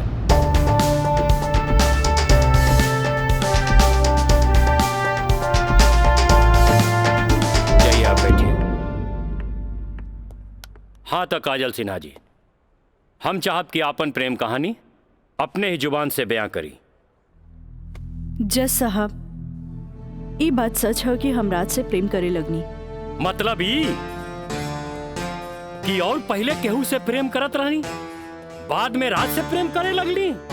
जी ना, पहले हम रात से नफरत करत रही, बुझनी? अच्छा अच्छा, तो नफरत प्रेम में बदल गई? जज साहब, हम अपन मर्जी से ब्याह खातिर राजी हो गई नी और माई बाबूजी के बिना बतैले ब्याह कैनी, जे बहुत बड़ भूल रहे। ब्याह कैनी तो सुहाग रात तो मनैले होई बुना। आई बताई, मर्जी से कि बिना मर्जी से मनैले रहलू? वकील साहब, दुनिया की हर लड़की जब अपन मर्जी से बिहाईली तो उस सुहाग रात भी अपन मर्जी से ही मनावेली। ना,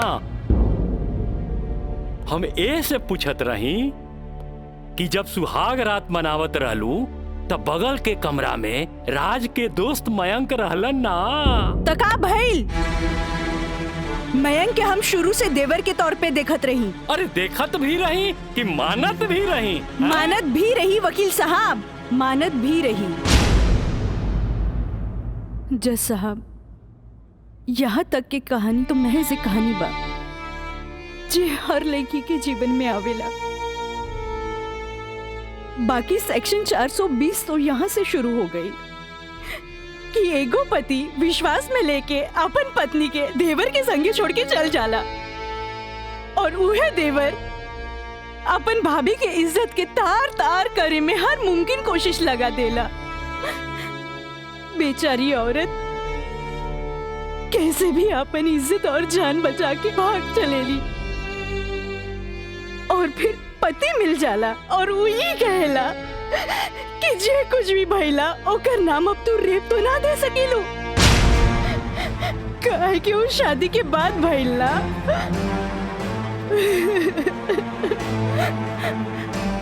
और रहल बात शादी के, तो तू सो कॉल देवर से कर सकेलू,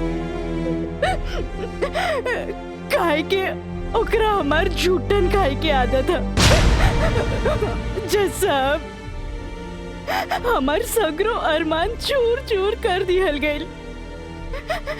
हमरा कुछ समझ में ना आइल, आखिर हम करी तो का करी? हम परिवार से मजबूर हो गए नी जज साहब, हमरा झुट्टन बना देल गइल। हम झुट्टन हो गई नी, हम झुट्टन हो गई।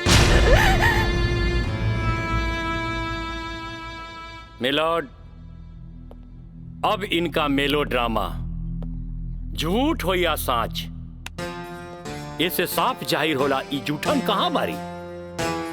जबकि हमार मुवक्किल मिलॉर्ड एक झूठा सपना समझ के इनका के अपनावे खातिर तैयार बा। इतना ही ना मिलॉर्ड, हमार मुवक्किल के पिताजी जगदम्बिका पाल जी एक लिखित बयान में मिलॉर्ड इनका के बहू बनावे खातिर तैयार बाड़े। इली काजल, जबकि राज, उसके परिवार और यहाँ तक कि उसके पिता भी तुम्हें एक्सेप्ट करने के लिए राजी है, फिर तुम्हें क्या प्रॉब्लम है?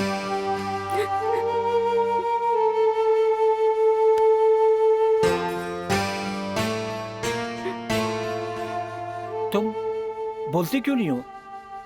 कुछ तो बोलो।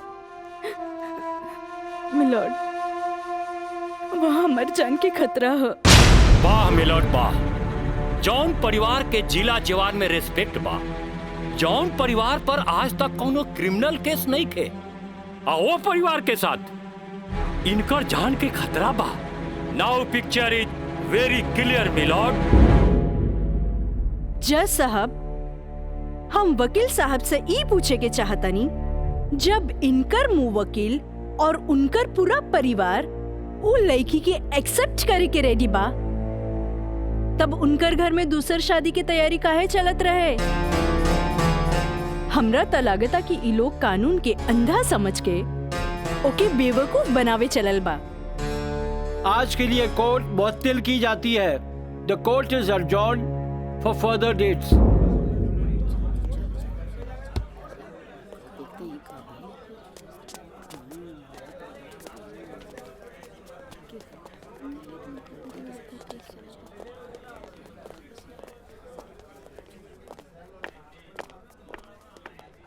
वकील साहिबा, अरे वाह, तू तो बड़ा चालाक बड़ू हो। एफिडेविट करवा के मैं कि तू अच्छा यूज कैलू। आपके के कह दलस कि कोई वकील के सबूत इकट्ठा करे खातिर चालाक ना होके के चाहिए? बाकी चालाकियों में भी हम तोहर बापे निकलब। और अगला डेट में दूध में ऐसा पानी मिलाई देखते रह जाबो। चलो बाबूजी। देखो काजल जी, कल कोर्ट में उनके वकील ने जो बहस की, ये एक केस है 99 दिल्ली का। तुम्हारे केस से बहुत कुछ मिलता जुलता है। जी सर। और इसमें उसके पक्ष में फैसला हुआ था। मैं इसको अंडरलाइन कर दे रहा हूँ। ओके। हाँ। तो ये पॉइंट जो है, ये पॉइंट ध्यान से पढ़ लेना। जी सर। और कल तुम्हारी बहस में ज्यादातर ये बातें होनी चाहिए। ओके। समझ गई ना मिथिलेश? जी। थोड़ा ध्यान रखना, ये सारे पॉइंट्स इसके दिमाग में बैठ जाने चाहिए, क्योंकि सारी बहस इसी पर होनी है। जी। कल की बहस बहुत इंपॉर्टेंट है। जी सर। ये बुक ले जाओ, अच्छी तरह से इसकी स्टडी कर लेना। जी सर। ठीक है, जाओ बेटा। Thank you sir. God bless.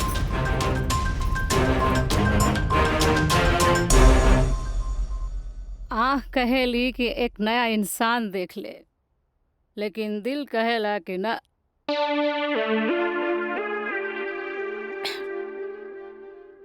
कि वह शख्स एक दिन लौट के जरूर आए।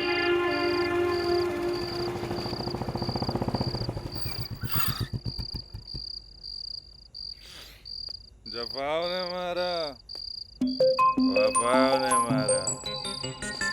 निराली, अरे निराली, मुझे तेरी अदाओं ने मारा।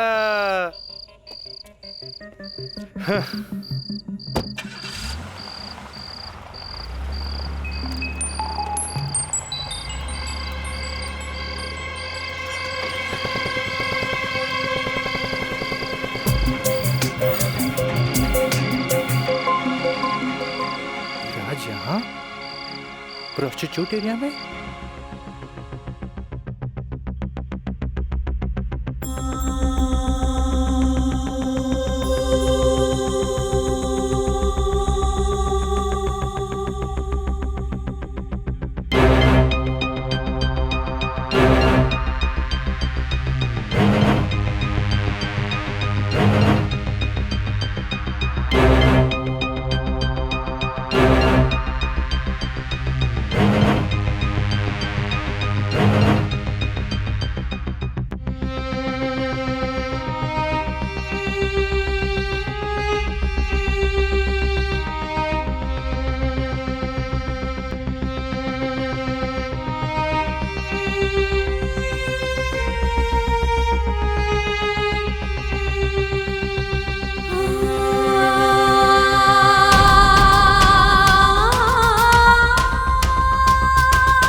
कैमरा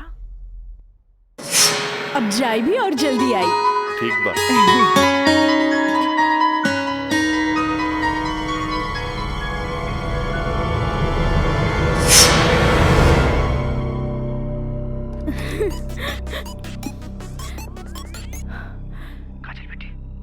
काका काजल बोला तानी।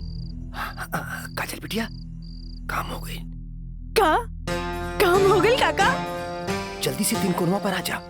ठीक है काका, आवतानी। का बात है? केहू देखत तो नहीं खे। इला तार दिहल कैमरा और ई रहल कैमरा के चिप बिटिया। हे भगवान, बहुत बच बुचा के आइल बानी ताकि केहू के शक ना हो। थैंक यू काका। अरे रिका बिटिया, देखा बिटिया, भगवान के घर में देर होला, अंधेर नहीं खे, और भगवान तारा बहुते कामयाबी दी है। अच्छा बिटिया जी। अच्छा बिटिया, हम जाता नहीं। ठीक बा।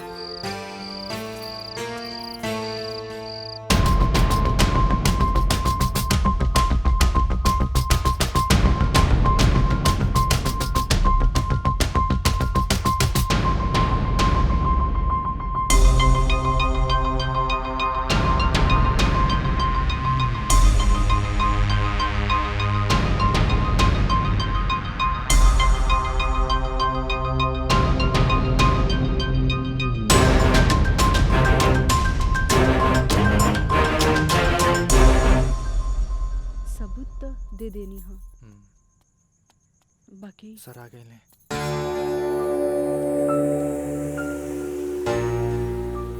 प्रणाम सर। खुश रह काजल। वो लोग समझ ले रहन की तमाशा होई, बाकी तू चुप रह के बाजिए पलट दे लू हैं। तू जौन भी सबूत हमरा के देले रहलू, हम सब स्टडी कर ले बहुत सही है। I am proud of you बेटा। Thank you sir. God bless you. Mithilesh ji, कल कोर्ट पे मिले थे। ठीक बा सर। ठीक। चलो। प्रणाम सर।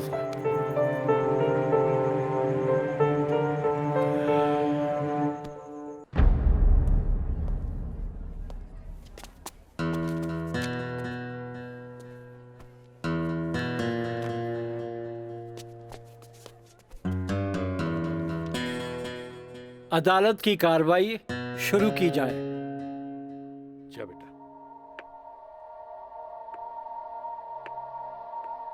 मिलॉर्ड, असल में ई केस एगो अय्याश अमीर आदमी के अय्याशी के केस है।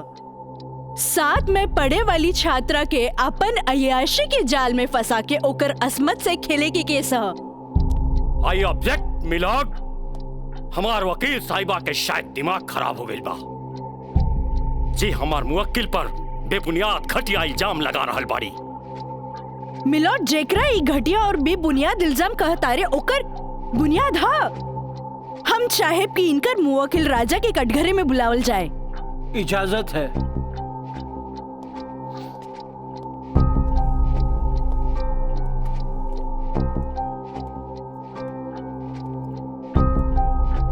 जज साहब, ई उहे आदमी है जे लड़की के चाय के कुर्बा समझेला, जेके पिया और फेंक द। इनकर अयाशी के सबूत के तौर पर हम अपन एगो गवाह पेश करे के चाहतानी। इजाजत है। Thank you.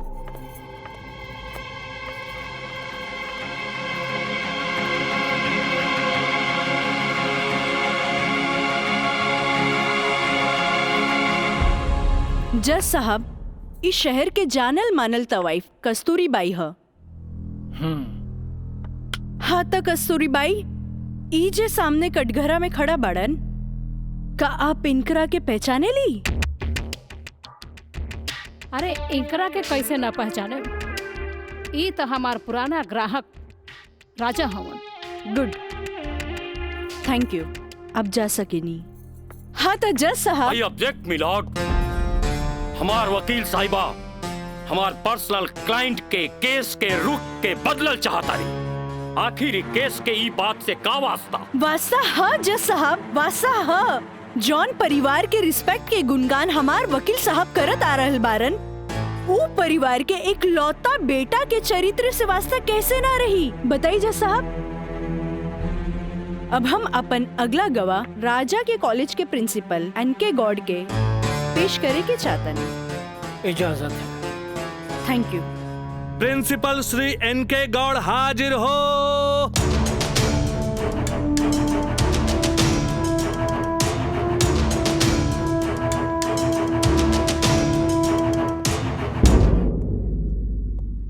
हाँ तो प्रिंसिपल साहब, आपकी कॉलेज की एक छात्रा काजल सिन्हा के साथ जब ई शख्स सरेआम छेड़खानी कैलस और जब वो आपसे रिपोर्ट करे के बाद पुलिस में जात रही तब आप का कहनी? हम ओकरा के पुलिस में जाए से रोकनी और राज के हिदायत देनी कि आपन आदत से वो बाज आवे, काहे कि हम ना चाहत रही कि रसूखदार परिवार पर कोई आँच आवे। Thank you. नोट किया जाए मिलॉर्ड। रसूखदार सुनल गई ना जज साहब, हमार वकील साहब के हिसाब से जॉन परिवार पे एक भी क्रिमिनल केस ना हो, हुई भी तो कैसे।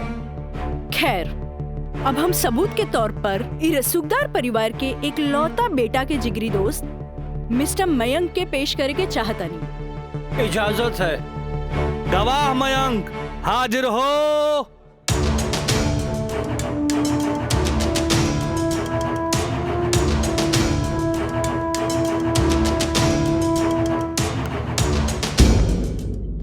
हाँ तो जज साहब। जज साहब, हमार वकील साहिबा खामोखा अदालत के वक्त के बर्बाद कर रहल बाड़ी और उस सवाल के जवाब देवल नहीं की चाहत जेमे बियाहता के पति और पति के पूरा परिवार बियाहता के रखे खातिर तैयार बा। तही बात में कौन जान के खतरा बा? बियाहता ई शख्स उहे आदमी बाड़न जेकर मदद से शादी जैसन पवित्र बंधन के आड़ में कानून के धोखा देवे के साजिश रचल गई, जेकर रचयिता बाड़े मिस्टर राजा और साथ देवे वाला बाड़े मिस्टर मयंक। हाँ तो मिस्टर मयंक, तू अपन जुबान से ही उस सो कॉल शादी के आंखों देखा हाल बतावा। वैसे मिलॉर्ड, सबूत के तौर पर हम अदालत में एगो वीडियो क्लिप पेश करे के चाहतन। Thank you sir. Objection milord, यहाँ कोनो टीवी शो नहीं खे। अखामोखा वकील साहिबा हमनी के और अदालत के वक्त के बर्बाद कर रहल बाड़ी।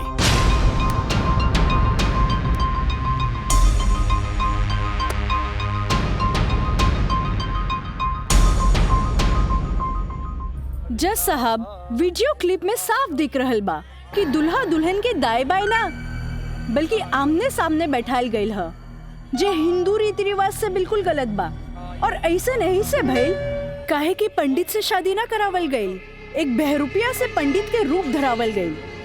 आप यही क्लिप के साथ पंडित के बयान खुद से देख ली। जज साहब, हम रेलवे कर्मचारी हैं। रुपया के लालच हमरा के नकली पंडित बने पर मजबूर कई देलस। जज साहब, हम एक गरीब आदमी बानी और पैसा का लालच बड़े बड़े लोगन के अच्छा और बुरा समझे का शक्ति के छीन लेला। हम तो एक गरीब आदमी बानी। दोस्त के कहला पर हम एगो भलता आदमी के पुजारी बना के इन लोग का ब्याह करवा देली। आखिर हम भी क्या करती? जज साहब, काजल की खूबसूरती का हम दीवाना हो गई और काजल के पावे खातिर हम समाज और कानून के हर सीमा के भी लांग गई। हाँ तो जज साहब, हमार दूसरा वीडियो क्लिप देखी जे ई साबित कर दी कि धारा 420 से शुरू हो करके धारा 376, 375, 362, 361, 120B के उ लड़की के साथ अंजाम दिल गल बा। और जज साहब, लगे हाथ हमार दूसरा वीडियो क्लिप भी देख ली प्लीज।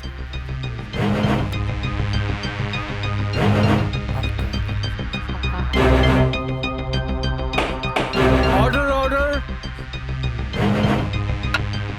अरे हटाओ, हटाओ, हटाओ। हम सही कहा था नहीं भाई, अभी बियाह ना हुई। तोहरा के बियाह करे के कौन कहले रहे? तो का करती? वैसे ना मानत रहे तो हम कानून से बचे के खातिर बियाह के नौटंकी कर देनी। जाके ओकरा बुला के घर लिया। अरे बाबूजी, अगर ऐसे ला के खड़ा कहीं नू तो ऐसा नहीं कितना पतों से तारी घर बढ़ जाई, बुझाई।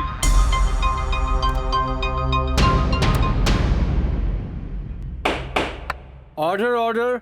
सारे गवाह और बयानात को मद्देनजर रखते हुए अदालत इस नतीजे पर पहुंची है कि मुजरिम का मकसद पहले से ही पहले से ही धोखाधड़ी से कहीं आगे था, क्योंकि उसका मकसद उस लड़की को धोखा ही नहीं देना था, बल्कि उसके साथ शारीरिक संबंध स्थापित करना था।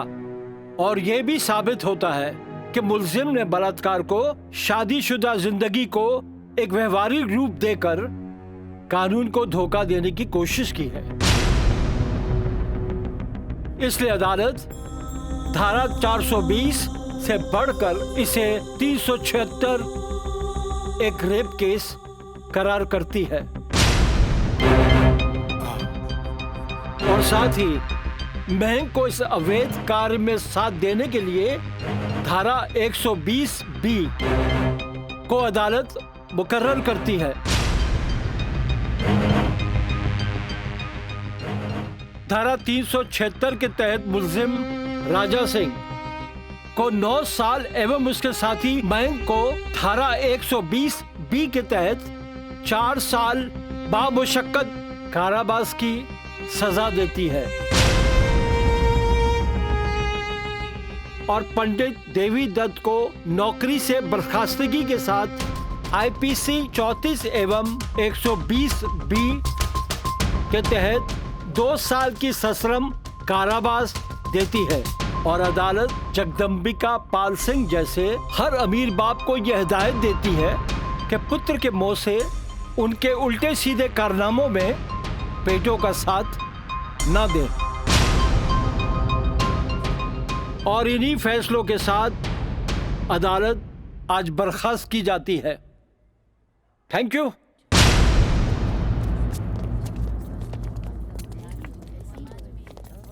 सर,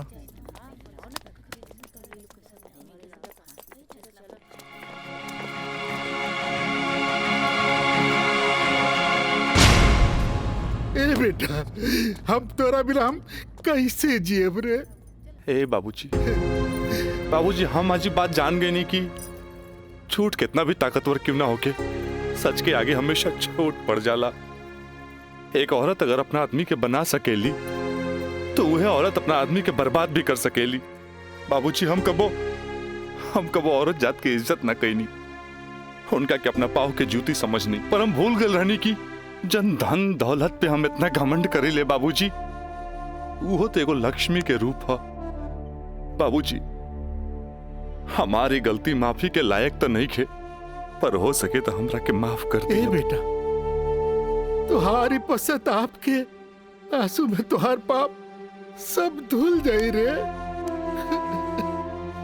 चलिए इंस्पेक्टर साहब। Kajal, congratulation, I am really proud of you. Congratulation तो हमरा के बोले के चाहिए, काहे कि जीत हमरा लिए अकेले पॉसिबल ना रहे जी आप हमार साथ ना देती। Good, I am really proud of you Kajal. Thank you sir. अब बिटिया बसबुला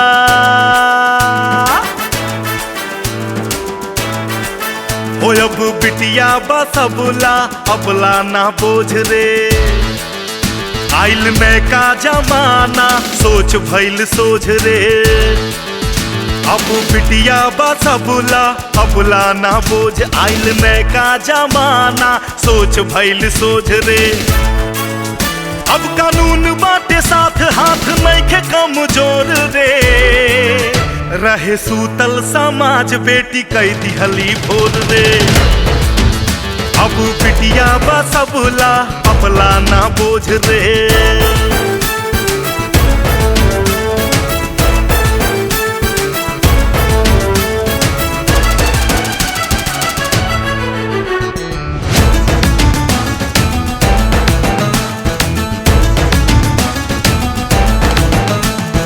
मान अभिमान बा बेटी गुमान बा, जिंदगी के जंग में ही बेटवा समान बा। अभिमान अभिमान बा बेटी गुमान बा, जिंदगी के जंग में ही बेटवा समान बा। बिटिया के तरकस में हिम्मत के बान बा, बाबूजी के बाछी ता छुअत आसमान बा।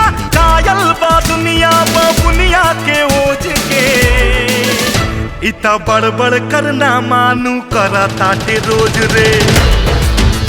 अब बिटिया बा सबला अपला ना बोझ रे।